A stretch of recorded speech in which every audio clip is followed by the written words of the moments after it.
You glance at your plate and feel a quiet sense of relief: grilled chicken, a side of brown rice, steamed vegetables, maybe even a glass of sparkling water instead of soda. You've made the healthy choice. You've done what you were told.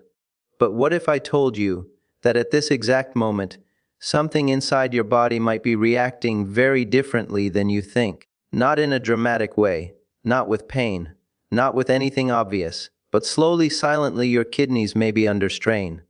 And here's the unsettling part: this strain doesn't feel like anything at first. No warning signs, no discomfort, no signal telling you to stop.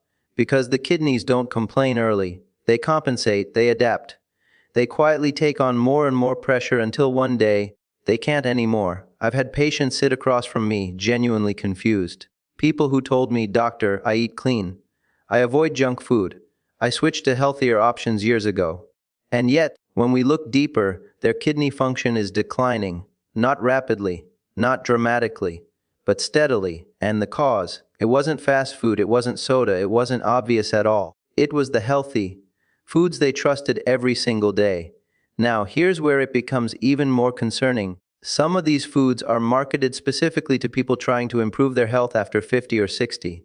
Foods labeled as low-fat, heart-friendly, or natural. But inside the body, especially an aging body, they can trigger a very different chain of events.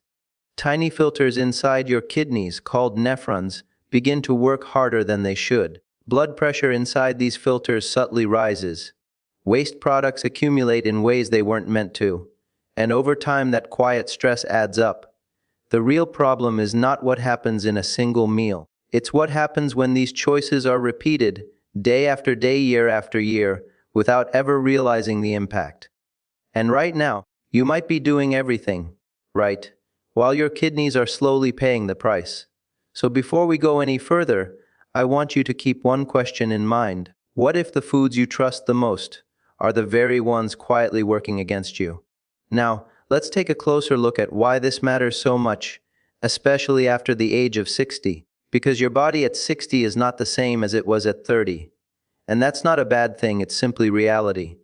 But it does mean your organs respond differently to the same inputs. Your kidneys, in particular, undergo subtle changes as you age. Their filtering capacity gradually declines. Blood flow to the kidneys decreases.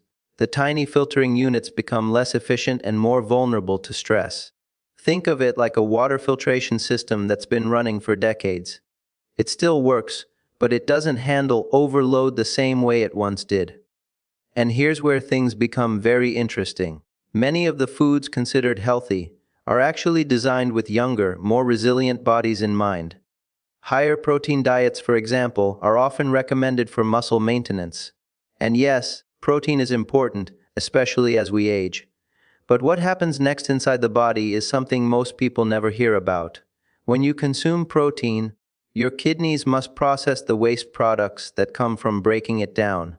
This increases what we call glomerular pressure, essentially the workload placed on those tiny kidney filters. In a younger person, this is usually well tolerated, but after 60, that extra pressure can become a chronic burden.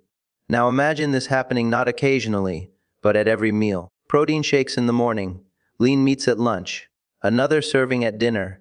Each choice seems healthy on its own, but together they create a constant demand on an organ that's already working with reduced capacity. And this is where many people unknowingly make a serious mistake. They assume that more healthy equals better, more protein, more fortified foods, more supplements. But the body doesn't always respond well to excess, even when that excess comes from something beneficial. Now let's go a step further, because this next part is something very few people talk about. Certain healthy, packaged foods like low-fat soups, whole grain crackers, and plant-based meat alternatives often contain hidden sodium, not obvious saltiness, not something you taste immediately, but sodium nonetheless. And sodium plays a very powerful role inside your body. It affects fluid balance, it influences blood pressure, and most importantly for this conversation, it directly impacts your kidneys. When sodium levels are consistently high, your body retains more fluid. This increases blood volume, which in turn raises pressure within your blood vessels, including those inside your kidneys. Over time, this added pressure can damage the delicate filtering system. And again, this doesn't happen overnight. It's gradual, silent, almost invisible. Now, this is the part most people have never heard before. Even foods labeled as low sodium can contribute to this problem when consumed frequently.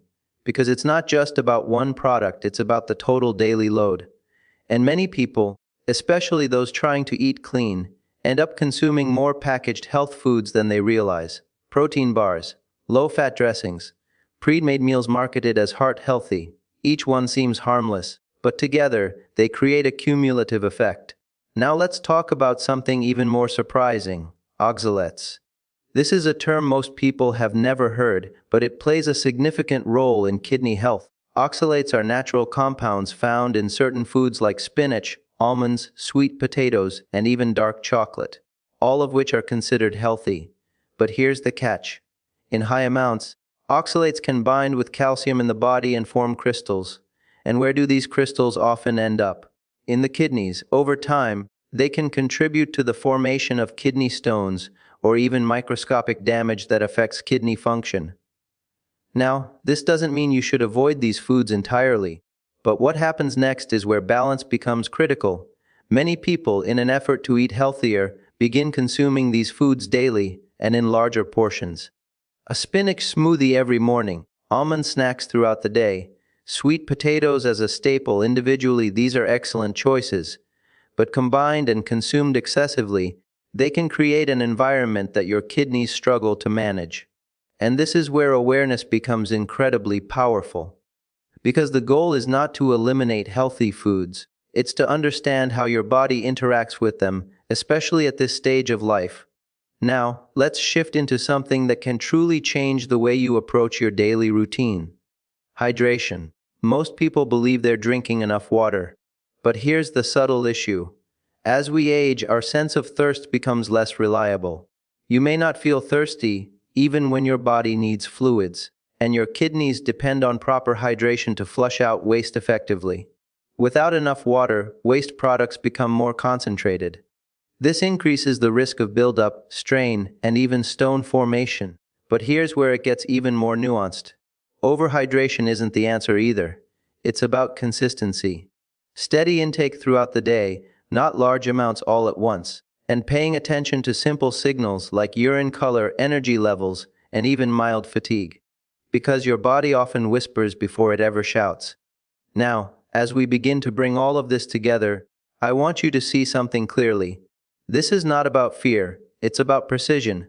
It's about understanding that your body has different needs now than it did decades ago. And small adjustments, subtle shifts in how you eat, what you combine, and how you balance your intake can make a profound difference. For example, instead of focusing on high protein at every meal, you might aim for moderate, balanced portions spread throughout the day. Instead of relying heavily on packaged health foods, you might return to simpler, whole ingredients with fewer additives. Instead of consuming the same superfoods daily, you rotate them, giving your body variety and reducing the risk of overload. And when it comes to hydration, you make it a gentle habit rather than an afterthought. These are not drastic changes. They are thoughtful adjustments. And your body responds remarkably well to this kind of care. Because here's the truth that often gets overlooked. Your kidneys are incredibly resilient. Even later in life, they have the ability to adapt, recover, and function efficiently when given the right conditions. But they need your support. They need balance, not extremes. They need consistency, not cycles of overload. And most importantly, they need awareness. So the next time you prepare a meal, I want you to pause for just a moment. Not with fear, not with doubt, but with curiosity. Ask yourself, not just, is this healthy, but this balance for my body right now? Because the difference between those two questions can shape your health in ways you may not feel today, but will absolutely experience in the years ahead. And the most powerful part of all this, you still have control. Every meal, every habit, every small decision, they all add up. And when aligned with what your body truly needs, they don't just protect your kidneys, they protect your energy, your independence, and your ability to live fully, on your terms, for years to come.